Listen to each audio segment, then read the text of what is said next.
Hi friends, welcome back to Simpana YouTube channel. ಎಲ್ಲರೂ ಹೇಗಿದ್ದೀರಾ? ನನ್ನ ವಿಡಿಯೋನ ಫಸ್ಟ್ ಟೈಮ್ ನೋಡ್ತಾ ಇದ್ದರೆ ಸಬ್ಸ್ಕ್ರೈಬ್ ಮಾಡ್ಕೊಳ್ಳಿ, ಹಾಗೆ ಎಲ್ಲ ವಿಡಿಯೋಗಳಿಗೂ ಸಪೋರ್ಟ್ ಮಾಡ್ತಾ ಇರಿ ಅಂತ ಕೇಳ್ತಾ, ಇವತ್ತು ನಾನು ಸಿಂಪಲಾಗಿ ಮಾಮೂಲಿ ಬ್ಲೌಸ್ ಹೇಗೆ ಸ್ಟಿಚಿಂಗ್ ಮಾಡೋದು ಅಂತ ಹೇಳಿ 1 by 1 ಫುಲ್ ತೋರಿಸ್ತಾ ಇದ್ದೀನಿ.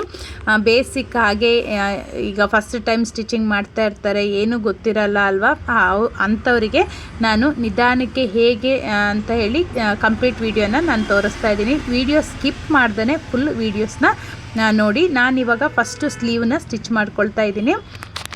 ಇವಾಗ ನೋಡಿ, ಇದನ್ನು ಫೋಲ್ಡ್ ಮಾಡಿಕೊಂಡು ತುದಿಗೆ ಸ್ಟಿಚಿಂಗ್ ಬರಬೇಕು. ತುದಿ ಅಂದರೆ ಲೈನಿಂಗ್ ಬಟ್ಟೆ ಮೇಲೆ ಸ್ಟಿಚಿಂಗ್ ಬರಬೇಕು. ನೋಡಿ, ಇದು ಫುಲ್ಲು ಸ್ಟಿಚಿಂಗ್ ಆದಮೇಲೆ ಇವಾಗ ನಾನು ಲೈನಿಂಗ್ ಬಟ್ಟೆನ ಒಳಗಡೆ ಹಾಕ್ತಾ ಇದ್ದೀನಿ. ಲೈನಿಂಗ್ ಬಟ್ಟೆ ಒಳಗಡೆ ಹಾಕಿದ ಮೇಲೆ ಇದ್ರ ಮೇಲೆ ಸ್ಟಿಚಿಂಗ್ ಬರಬೇಕು. ನೀವು ಫಸ್ಟು ಇವಾಗ ಸ್ಟಿಚಿಂಗ್ ಮಾಡ್ತಾ ಇದ್ದೀರಾ ಅನ್ನೋದಾದರೆ ಎಕ್ಸ್ಟ್ರಾ ಸ್ವಲ್ಪ ಬಟ್ಟೆನ ಇಟ್ಕೊಳ್ಳಿ, ಆಮೇಲೆ ಬೇಕು ಅಂದರೆ ಕಟ್ ಮಾಡ್ಕೊಳ್ಬೋದು. ನೀವು ಸ್ವಲ್ಪ ಕಡಿಮೆ ಇಟ್ಕೊಂಡ್ರೆ ಅಕಸ್ಮಾತ್ ಏನಾದರೂ ಮಿಸ್ ಆಯಿತು ಅನ್ನೋದಾದರೆ ಸ್ಟಿಚಿಂಗ್ ಮಾಡೋಕ್ಕೆ ಕಷ್ಟ ಆಗುತ್ತೆ. ನಾನು ಇದನ್ನು ಬೇಸಿಕ್ ಇವಾಗ ಸ್ಟಿಚಿಂಗ್ ಹೇಗೆ ಮಾಡ್ತಾ ಇದ್ದಾರೆ ಅಲ್ವಾ, ಅವರಿಗೆ ನಾನು ಇದನ್ನು ತೋರಿಸ್ತಾ ಇದ್ದೀನಿ. ನೋಡಿ, ಆ ಕಡೆ ಸೈಡು ಮತ್ತು ಈ ಕಡೆ ಸೈಡು ಜಾಸ್ತಿ ಬಟ್ಟೆನ ಇಟ್ಕೊಂಡಿದ್ದೀನಿ. ನಾನು ಆಮೇಲೆ ಕಟ್ಟಿಂಗ್ ಮಾಡ್ಕೊಳ್ತೀನಿ. ಇವಾಗ ಫುಲ್ಲು ಸುತ್ತ ಸ್ಟಿಚಿಂಗ್ ಮಾಡ್ಕೊಳ್ಬೇಕು. ಇದು ಸ್ಟಿಚ್ಚು ತುದಿಗೆ ಬರಬೇಕು. ಜಸ್ಟ್ ಇದು ಲೈನಿಂಗ್ ಅಟ್ಯಾಚ್ ಮಾಡ್ತಾ ಇರೋದು.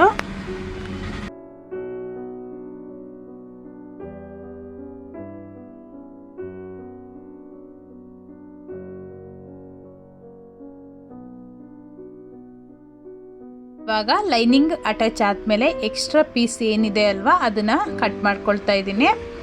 ನೋಡಿ ಕಟ್ ಮಾಡ್ಕೊಳ್ಳಿ. ಇದನ್ನು ಅಂದರೆ ಕಟ್ ಮಾಡುವಾಗ ಮಿಸ್ ಆಗಿ ಲೈನಿಂಗ್ ಏನಾದರೂ ಕಟ್ ಮಾಡ್ಕೊಳ್ಬೇಡಿ. ಯಾಕೆ ಅಂದರೆ ಮೇಯ್ನ್ ಲೈನಿಂಗು ಅದನ್ನೇ ನಾವು ಅಳತೆ ಇಟ್ಕೊಂಡಿರೋದು ಅಲ್ವಾ, ಹಾಗಾಗಿ ಇವಾಗ ಸ್ಲೀವ್ ಆಗಿದೆ. ಇವಾಗ ನಾನು ಬ್ಯಾಕ್ ಪೀಸ್ ತೊಗೊಂಡಿದ್ದೀನಿ. ಬ್ಯಾಕ್ ಪೀಸಿಗೆ ಥ್ರೆಡ್ ಹೇಳಿದ್ದಾರೆ, ಹಾಗಾಗಿ ನಾನು ಯಾವ ಥರ ಥ್ರೆಡ್ ಇಡೋದು ಅಂತ ತೋರಿಸ್ತಾ ಇದ್ದೀನಿ. ಹಾಗೆ ಇದಕ್ಕೆ ಕ್ಯಾನ್ವಸ್ ಇಟ್ಟು ನಾನು ಸ್ಟಿಚ್ ಮಾಡ್ತಾ ಇದ್ದೀನಿ. ಯಾವ ಥರ ಕ್ಯಾನ್ವಸ್ ಇಟ್ಟು ಸ್ಟಿಚ್ ಮಾಡೋದು ಅಂತ ಹೇಳಿ ತೋರಿಸ್ಕೊಡ್ತೀನಿ. ಫಸ್ಟು ಇವಾಗ ಥ್ರೆಡ್ ಮಾಡ್ಕೊಳ್ಳೋಣ. ಥ್ರೆಡ್ ಮಾಡ್ಕೊಳ್ಳೋದಕ್ಕೆ ಫಸ್ಟು ಎಕ್ಸ್ಟ್ರಾ ಬಟ್ಟೆಗಳಿರುತ್ತೆ ಅಲ್ವಾ, ಅದರಲ್ಲಿ ನಾನು ಥ್ರೆಡ್ ಮಾಡ್ಕೊಳ್ತಾ ಇದ್ದೀನಿ. ಇವಾಗ ನೋಡಿ, ಇದು ಎಕ್ಸ್ಟ್ರಾ ಉಳಿದಿರೋ ಪೀಸಸ್ ಇರುತ್ತೆ ಅಲ್ವಾ, ಅದರಲ್ಲಿ ಥ್ರೆಡ್ ಮಾಡ್ಕೊಳ್ಳೋದು.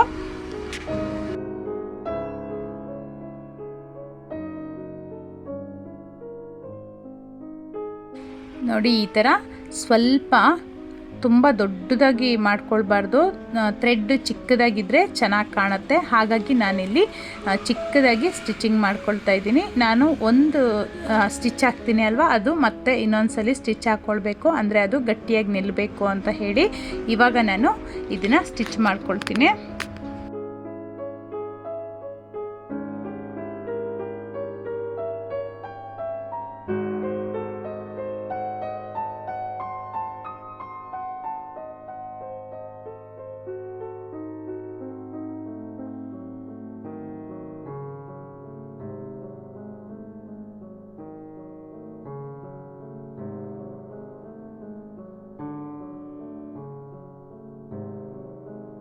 ಇವಾಗ ನೋಡಿ, ಚಿಕ್ಕದಾಗಿ ಅದು ಪೈಪಿಂಗ್ ತಂತಿ ಅಂತಾರಲ್ವ, ಪೈಪಿಂಗ್ ತೆಗೆಯೋವಂಥದ್ದು, ಅದರಲ್ಲಿ ನಾನು ನಿಧಾನಕ್ಕೆ ತಗೊಳ್ತಾ ಇದ್ದೀನಿ. ಇದು ಗಂಟಾಗುತ್ತೆ, ನೀವು ನೋಡಿ ನಿಧಾನಕ್ಕೆ ತಕ್ಕೊಳ್ಳಿ.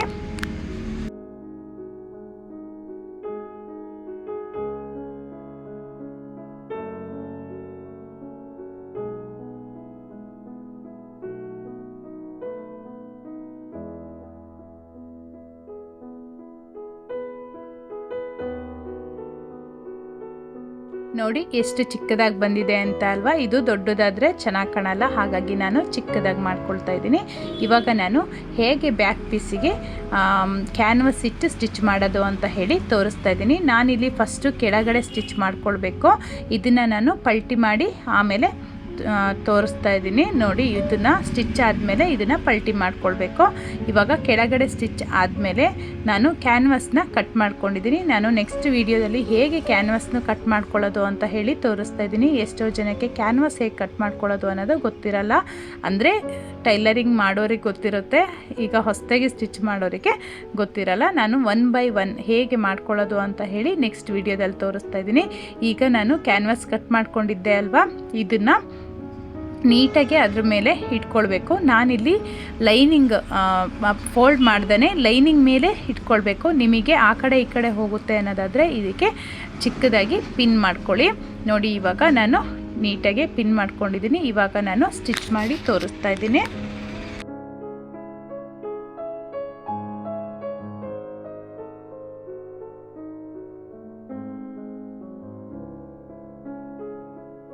ಥ್ರೆಡ್ ಇಡಬೇಕು ಅಲ್ವಾ, ಹಾಗಾಗಿ ನಾನು 2.5 ಇಂಚಿಗೆ ಒಂದೊಂದು ಮಾರ್ಕ್ ಹಾಕ್ಕೊಳ್ತಾ ಇದ್ದೀನಿ. ಆ ಕಡೆ ಈ ಕಡೆ 2.5 ಇಂಚಿಗೆ ಮಾರ್ಕ್ ಹಾಕ್ಕೊಳ್ತೀನಿ.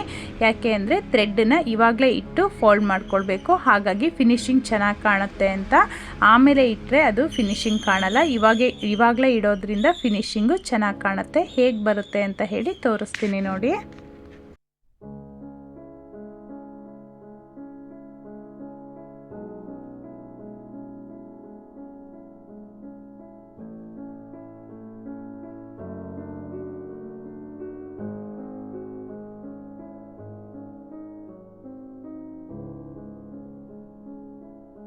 ಇವಾಗ ಎಕ್ಸ್ಟ್ರಾ ಪೀಸ್ ಇದೆ ಅಲ್ವಾ, ಅದನ್ನು ಕಟ್ ಮಾಡ್ಕೊಳ್ಬೇಕು. ನೆಕ್ಕಿಂದು ಅದನ್ನು ಕಟ್ ಮಾಡಿಕೊಂಡು ಸ್ವಲ್ಪ ಕತ್ರಿಲಿ ಕಟ್ ಮಾಡ್ಕೊಳ್ಬೇಕು. ಅಂದರೆ ಫೋಲ್ಡಿಂಗ್ ಮಾಡುವಾಗ ನೀಟಾಗಿ ಬರಲಿ ಅಂತ ಹೇಳಿ ಸ್ವಲ್ಪ ನೋಡಿ ಹೀಗೆ ಕಟ್ ಮಾಡಿಕೊಂಡು ಈ ಕಡೆ ಒಳಗಡೆಯಿಂದ ನೋಡಿ ಈ ಥರ ಪಲ್ಟಿ ಮಾಡ್ಕೊಳ್ಬೇಕು. ಇವಾಗ ನೋಡಿ ಹೇಗಾಗಿದೆ ಅಂತ. ಫೋಲ್ಡ್ ಮಾಡಿದ ಮೇಲೆ ಈಗ ಅದರ ಮೇಲೆ ಒಂದು ಸ್ಟಿಚ್ ಹಾಕ್ಕೊಳ್ಬೇಕು. ಅದರ ಮೇಲೆ ಹಾಕ್ಕೊಂಡು ಹಾಗೆ ಕೆಳಗಡೆನೂ ಒಂದು ಸ್ಟಿಚ್ ಹಾಕ್ಕೊಳ್ಬೇಕು.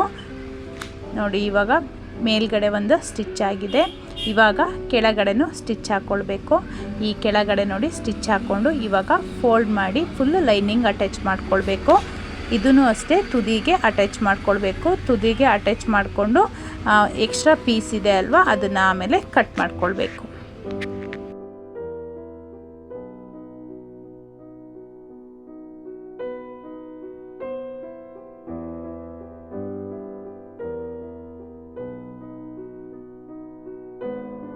ಇವಾಗ ಬ್ಯಾಕ್ ಪೀಸ್ ಆಗಿದೆ. ಇದು ಫ್ರಂಟ್ ಪೀಸು ಅಷ್ಟೇ ಸೇಮ್ ನೀವು ಫಸ್ಟ್ ನೋಡಿದ್ರಿ ಅಲ್ವಾ ಬ್ಯಾಕ್ ಪೀಸಿಗೆ ಹೇಗೆ ಮಾಡಿದ್ದೆ ನಾನು, ಅದೇ ಥರ ಫ್ರಂಟ್ ಪೀಸನ್ನು ಮಾಡಿ ಇದಕ್ಕೆ ಕಟೋರಿ ಮಾಡಿ ಅಂತ ಹೇಳಿದ್ದಾರೆ. ಹಾಗಾಗಿ ನಾನು ಕಟೋರಿ ಮಾಡ್ತಾ ಇದ್ದೀನಿ. ಹೇಗೆ ಮಾಡೋದು ಅಂತ ತೋರಿಸ್ತೀನಿ ನೋಡಿ ಈ ವಿಡಿಯೋನ.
ಇವಾಗ ನಾನು ಸ್ಲೀವು ಅಟ್ಯಾಚ್ ಮಾಡ್ಕೊಳ್ತಾ ಇದ್ದೀನಿ ನೋಡಿ. ಇವಾಗ 2 ಸೈಡು ಅಷ್ಟೇ ನಾನು ಸ್ಲೀವ್ ಅಟ್ಯಾಚ್ ಆಗಿದೆ. ಅವರು ಜಸ್ಟ್ ಒಂದು 2 ನರಿಗೆ ಬರಲಿ ಅಂತ ಹೇಳಿದರು, ಹಾಗಾಗಿ ಸ್ವಲ್ಪ 2 ನರಿಗೆ ಅಷ್ಟು ಇಟ್ಟು ಈಗ ಫಿಟ್ಟಿಂಗ್ ಮಾಡ್ಕೊಳ್ತಾ ಇದ್ದೀನಿ ನಾನು. ಅವ್ರದ್ದು ಸ್ಲೀವ್ ಲೂಸು 10 ಇದೆ, ಹಾಗಾಗಿ ಈಗ 5 ಅದರ ಅರ್ಧ ಇಟ್ಕೊಳ್ಬೇಕು. ಈಗ ಅಂಡರ್ ಆರ್ಮ್ಸ್ ಅಷ್ಟೇ ಅವ್ರದ್ದು 18 ಇದೆ, ಅದರ ಅರ್ಧ ಮಾಡ್ಕೊಳ್ಬೇಕು. ಹಾಗೆ ಚೆಸ್ಟ್ ಇದೆ ಅಲ್ವಾ, ಅವ್ರದ್ದು 36 ಇದೆ. 36 ಅಂದರೆ ಇದನ್ನು 4 ಭಾಗ ಮಾಡ್ಕೊಳ್ಬೇಕು. ಇವಾಗ ನೋಡಿ ನಾನು ಅದಕ್ಕೆ ಮಾರ್ಕ್ ಹಾಕ್ಕೊಳ್ತಾ ಇದ್ದೀನಿ. ಹಾಗೆ ಸೊಂಟ ಅವ್ರದ್ದು 32 ಇದೆ, ನಾನು 8 ಇಟ್ಕೊಂಡಿದ್ದೀನಿ. ಇದನ್ನು 4 ಭಾಗ ಮಾಡ್ಕೋಬೇಕು. ಸ್ಲೀವು 2 ಭಾಗ ಮಾಡ್ಕೊಳ್ಬೇಕು. 10 ಲೂಸ್ ಇದ್ದರೆ ಅಲ್ಲಿಗೆ 5 ಇಟ್ಕೊಳ್ಬೇಕು. ಹಾಗೆ ನಾನು ಒಂದು 3 ಸ್ಟಿಚ್ ಹಾಕಿ ಕಟ್ ಮಾಡ್ಕೊಳ್ತಾ ಇದ್ದೀನಿ. ಹಾಗೆ 2 ಸೈಡೂ ಅಷ್ಟೇ ಇದೇ ಥರ ಫಿಟ್ಟಿಂಗ್ ಮಾಡ್ಕೊಳ್ಬೇಕು. ಇವಾಗ ಸೊಂಟ ನೋಡ್ಕೊಳ್ಬೇಕು. ಅವ್ರದ್ದು 32 ಸೊಂಟ ಇತ್ತು ಅಲ್ವಾ, ಈಗ ಬ್ಯಾಕ್ ಟಕ್ ಹಿಡಿಬೇಕು. ಇವಾಗ ಫಸ್ಟು ನಾನು ಸೊಂಟನ ನೋಡ್ಕೊಳ್ತಾ ಇದ್ದೀನಿ.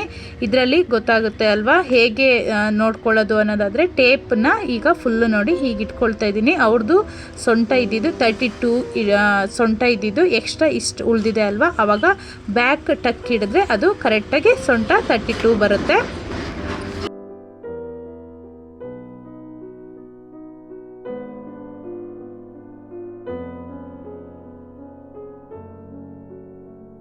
ಫ್ರೆಂಡ್ಸ್, ಇಲ್ಲಿಗೆ ಈ ವಿಡಿಯೋನ ಮುಗಿಸ್ತಾ ಇದ್ದೀನಿ. ನನ್ನ ವಿಡಿಯೋ ಇಷ್ಟ ಆದರೆ ಲೈಕ್ ಮಾಡಿ, ಹಾಗೆ ನನ್ನ ಚಾನಲ್ಗೆ ಸಬ್ಸ್ಕ್ರೈಬ್ ಮಾಡ್ಕೊಂಡಿಲ್ಲ ಅಂದರೆ ಸಬ್ಸ್ಕ್ರೈಬ್ ಮಾಡ್ಕೊಳ್ಳಿ. ಹಾಗೆ ಇನ್ನಷ್ಟು ವಿಡಿಯೋಗಳೊಂದಿಗೆ ಇನ್ನೊಂದ್ಸಲಿ ಸಿಗ್ತೀನಿ. ಓಕೆ, ಬಾಯ್.